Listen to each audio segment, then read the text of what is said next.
This news is funded by viewers like you. Please support our work at democracynow.org/give. This is Democracy Now!, democracynow.org, The War and Peace Report. I'm Amy Goodman. The presidents of UCLA, Northwestern, and Rutgers universities were grilled by lawmakers on Capitol Hill Thursday about pro-Palestine protests on campus.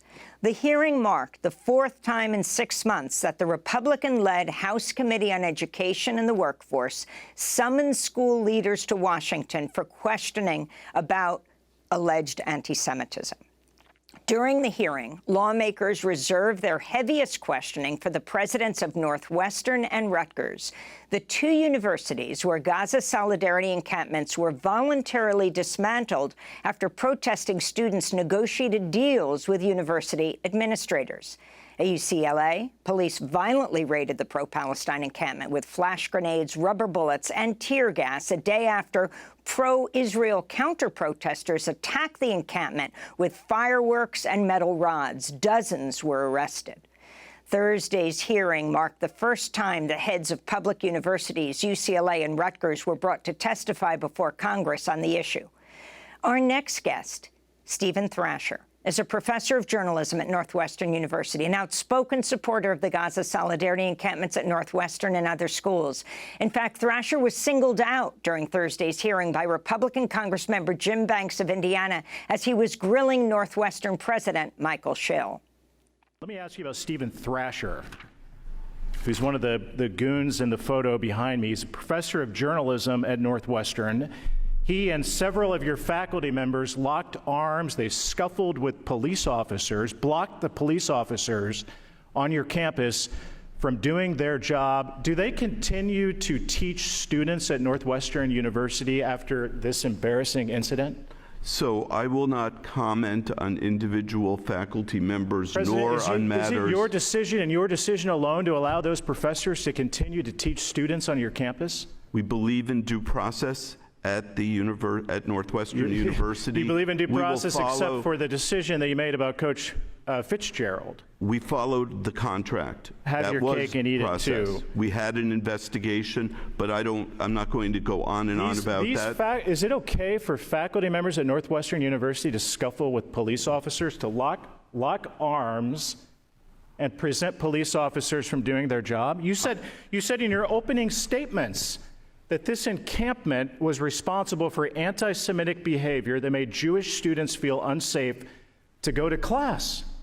Is it okay for faculty members? Do they get away with that at Northwestern University? I am not going to comment on ongoing investigations and faculty personnel matters. There is a rule at the university that is confidential. That those faculty members would continue to have a job. Thrasher, by the way, is something of a professional prognosticator. In fact, he went to Columbia University to participate in their encampment, and you pay his bills. You're responsible for Steven Thrasher's activities, which is really, really crazy.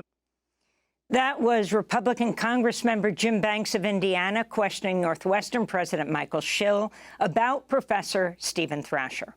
Well, Professor Thrasher joins us now from Chicago. He's the chair of social justice and reporting at the Medill School of Journalism at Northwestern. He's also a columnist at Literary Hub and the author of The Viral Underclass, The Human Toll When Inequality and Disease Collide. His latest column for Literary Hub is headlined, "You Are Being Lied to About Gaza Solidarity Camps by University Presidents, Mainstream Media, and Politicians." Professor Thrasher, welcome back to Democracy Now! Can you respond to the questioning, and you particularly being singled out in this congressional hearing? Well, as a journalist, I'm not used to being the subject of the story. It was quite a terrifying experience. I don't think that I'm a goon, and I'm certainly not a prognosticator, which I think means somebody who can tell the future. But the point of all of this is something that I don't take personally. I teach actually a video that you made, Amy, in most of my classes about manufacturing consent. And that's what all of this is about. It's supposed to scare everybody who supports Gaza. It's supposed to scare everybody who's against the genocide. It's supposed to scare students students who are righteously standing up against the killing that's happening. And it's supposed to scare faculty into not supporting our students, not protecting our students, not meeting our first responsibility, which is to make sure that they are safe, and our other responsibilities, which should make sure that they have learning opportunities. And what happened on these, in many of these encampments, I've had the opportunity to visit 5 of them. I was not a participant in the one at Columbia. I went there as a reporter for the piece that I wrote for Literary Hub and for ongoing research that I'm doing about protests in America. But one of the really amazing things about these spaces I've seen is they are dynamic learning. And pedagogical spaces. It's really beautiful seeing students experimenting with creating a different kind of society, not just accepting what they're being handed in America. And something that I've heard at multiple different encampments, thinking about what a free Palestine would look like. And one of those things that they are experimenting with is understanding that a free Palestine, like a free New York City or free Chicago or free Evanston, would be a place where people who are Jewish, Muslim, Christian, Hindu, Native American, or of any faith or no faith would have equal rights, would have equal responsibilities, and would live in peace and prosperity under the law, but where they would still hold on to their cultures and teach one another about them. And that's been a really beautiful thing to see in the different camps. Professor Thrasher, you're wearing a keffiyeh right now. What does that mean to you?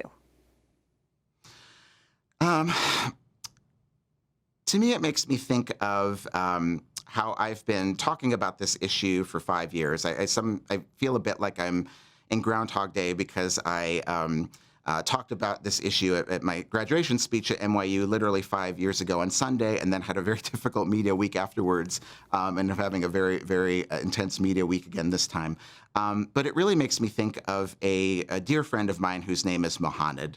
In 2019, when I was going through it for speaking about this issue, for defending Students for Justice in Palestine and Jewish Voices for Peace on my campus as a graduating student in NYU, which of course is an issue now on hundreds of campuses around the country, a young man in Gaza named Mohanad wrote to me and told me how much he supported me, and told me that the people in Gaza were sharing my speech and were really appreciative of somebody at American University talking about it. And that's a message I've seen happen at all these encampments, that people in Gaza are telling them what it means for them, for students to stand up for them.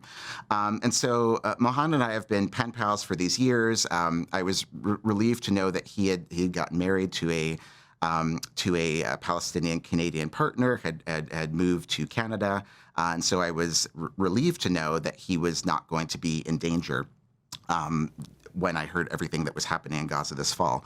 But he has suffered tremendous loss. Both his mother and his father were killed by snipers. Many people in his family have been killed. I also have Palestinian cousins through marriage to my aunt, and they have many relatives in the area that are in danger. And so I wear this keffiyeh to remind myself that this is not an abstract talk about free speech. This is a matter of life and death for wonderful, beautiful, artistic, political people who are losing their lives. Young people, old people, more than 140 journalists from my profession who have been murdered, more than 15,000 children who have been killed. And it's also a reminder for me that there is love and beauty in this. After the comments that came from Representative Banks yesterday, I have never felt more loved and supported from people around the world. And it's reminded me that when I see other people wearing keffiyehs, that we have a connection to one another. And it's reminded me that there is so much love and beauty and connection, even as people might face ostracization, or they might face HUAC-style bad things happening to them in Congress. There is this connection that you find with people all over the world, and we're all wanting a world that has more peace and love and justice. So that's why I wear it. Congressmember Banks claimed you were filmed scuffling with police, and that it was shown. We don't see that in the film. We see the police hitting and pushing you and kicking you. It reminded me of Professor Orlick at Dartmouth. She was the former head of the Institute for Jewish Studies there, and she too is body slammed to the ground. Can you talk about how the police are dealing with these protests, but also during the congressional hearing, Northwestern President Schill defended his decision to negotiate an agreement with pro-Palestine student protesters who had set up the encampment. He was being attacked for doing that, and I'm just wondering if you can talk about what that agreement was all about. Sure. So there's a great mischaracterization of what's happening between protesters, faculty, and police. I've been to 5 of these encampments. They are incredibly beautiful spaces. I find it hard to believe that ours was anti-Semitic in any way. I never heard of any complaints about that. What I did see were Jewish students, including some of mine, of whom I was very proud, leading the Passover prayers. Our encampment overlapped with Passover, 3 nights of it that I was there in the evening. There were sundown Passover prayers. I saw students teaching about Pesach, teaching about the foods that were being served, their connection to Judaism, and how it called for them ethically to be involved in the issue for a free Palestine. And 2 of the moments that were most memorable for me were singing the song Dayenu, which was one of the first Passover songs I learned when I first went to a Passover. And then they were literally passing around matzah to share with people. I received the matzah from my colleague Ricky, who is Jewish and was wearing a yarmulke. I'm a Christian. I took some of it and I passed it on to somebody in a hijab. So we were a Jew, a Christian, and a Muslim, all observing Passover together. So I think that the depiction that President Schill and other people have painted of the camps is wrong in saying that they are anti-Semitic. I think the police are the element of violence. As you were talking about in the headlines at UCLA, the camp was not violent until a Zionist group came and very violently attacked them, and the police let them in a manner similar to how police used to let the KKK or other violent groups affect Black people. And then the police themselves are the violent element. And it's not coincidental, including myself, that so many of the people you see being arrested are Black, queer, people of color, often untenured, many who are migrants or are here on visas, who are the most vulnerable people on campus, but who still feel it's a calling for them to protect their students. At Northwestern, fortunately, the encampment ended without police violence, but it began with police violence. I was on faculty support on the first morning when the students asked for faculty to be there to help them, and I didn't think the police would move in so quickly, but within just a few minutes they did. So my colleagues and I formed a faculty defense line. And I feel it's really important as the Daniel Rumberg Chair of Social Justice and Reporting, as someone who's teaching a class right now called The Theater of Protest, and someone who teaches a lot about Martin Luther King and AIDS activists and groups like ACT UP. I knew that it was my responsibility to stand there and try to protect them, especially since we'd seen such horrific violence the day before at the universities of Texas and UCLA. And as you can see in the video, we are not hitting the police. We're not scuffling with them. We just hold on to each other. We take the blows. We're hoping that we could take the blows so the students don't take the blows. And we were successful. The police retreated. You can see in one of the videos, it's I think the police chief of the Evanston Police Department pulls them back. And so we were able to create a safe space so that the students could express themselves. The encampment went on for 5 days. I was not involved in any way in the negotiation for the ending. President Schill and other faculty and students came to an agreement that allows for a number of things, including questions about what the investments are at Northwestern University, and as he was questioned about extensively in front of Congress about bringing Palestinian students and faculty to campus under very similar programs that exist to bring faculty and students from other war-torn places around the world. So there shouldn't be much controversy about that. President Schill and I don't agree on a lot about the politics of Israel and Palestine. I do think that I did appreciate the way that he said that he would not talk about individual students and faculty, and that we should, be allowed to have due process. We've seen horrific cases where people don't get due process, including Mohammed Abdu at Columbia, who is very unceremoniously ended his employment was ended by the president of university, Manoush Shafiq of Columbia University. But I do disagree with President Schill that these places were horrific places of anti-Semitism. I can only imagine for him as a Jewish person that it felt absurd to be being called an anti-Semite in front of Congress. And I think that it's also absurd to call our many Jewish students who are working in coalition with other students anti-Semites just because they believe in a free Palestine. Yes, and the president of Northwestern, the descendant of Holocaust survivors. Well, Steven Thrasher, the way journalism works, and you know how it works as a professor of journalism, perhaps what got the most attention this week was that picture of you that went viral. What is Violet Affleck trying to tell us?